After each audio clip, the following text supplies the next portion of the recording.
6월 3일 KBA 뉴스 브리핑입니다.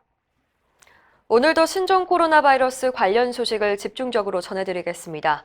대한의사협회는 1일 제3차 대국민 담화를 통해서 중국 입국 제한 조치를 시행할 것을 요구했습니다.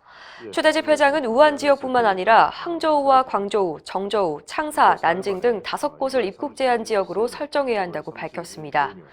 또 현재는 환자 신고 기준이 우한 지역으로 한정돼 있지만 모든 중국 지역으로 확대해야 한다고 권고했습니다. 이와 함께 환자와의 접촉 기준을 강화하고 임상의사 자체 판단으로 의심 환자를 신고할 수 있도록 해야 한다고 강조했습니다. 특히 가짜뉴스 유포와 환자의 사생활이 침해되는 문제를 우려하고 이런 행태는 감염병을 막는 데 아무런 도움이 되지 않는다고 지적했습니다. 최대집 회장은 현재는 경계 단계지만 심각한 단계로 인식하고 적극적으로 나설 것을 정부에 촉구했습니다.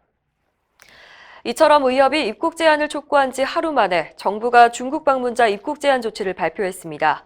정부는 2일 국무총리 주재 회의에서 4일 0시부터 중국 후베이성에서 입국하는 외국인에 대해 입국 금지 조치를 시행하기로 했습니다. 외국인의 제주도 무비자 입국도 일시 중단하기로 했습니다.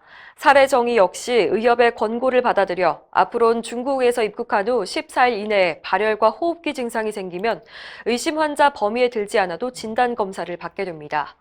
하지만 정부는 이 같은 조치가 뒷북이라는 비판도 나오고 있습니다. 고려의대 김우주 교수는 이미 지난주 초부터 진단검사 대상을 확대해야 했는데 골든타임을 놓쳤다고 지적했습니다. 국내 신종 코로나 바이러스 감염증 확진자가 15명으로 늘어났습니다.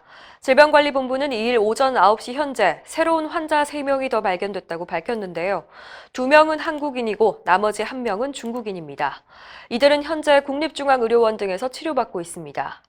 상황이 악화되자 대한의사협회는 감염 예방을 위해서 총력을 기울이고 있습니다. 종합상황실을 24시간 가동 중인데요. 2일에는 자가격리 요령과 예방 권고문을 긴급 배포했습니다. 의협은 권고문에서 환자나 의심자는 환기가 잘 되는 1인 공간에서 생활하고 가족들과 적어도 1m 이상의 간격을 유지할 것을 당부했습니다. 권고문은 대한의사협회 인터넷 홈페이지에서 볼 수 있습니다. 한편 중국 내 사망자는 3일 0시 현재 361명에 달해서 2003년 사스 당시보다 많아졌습니다.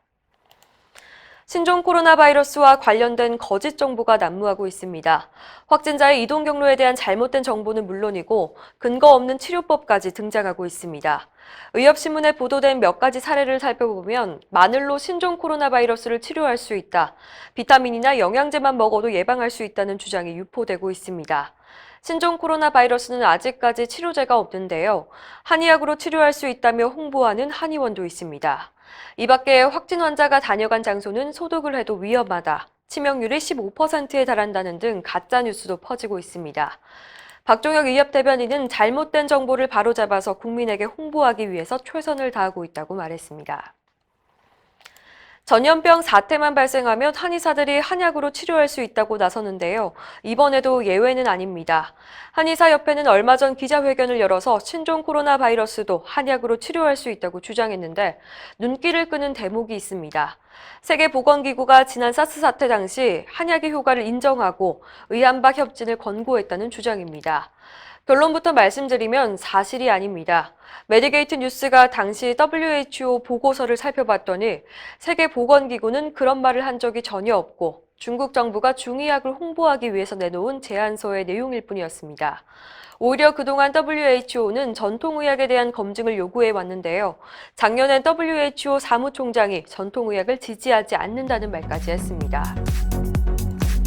이상으로 뉴스 브리핑을 마칩니다. 자세한 사항은 의협신문을 참고하시길 바랍니다.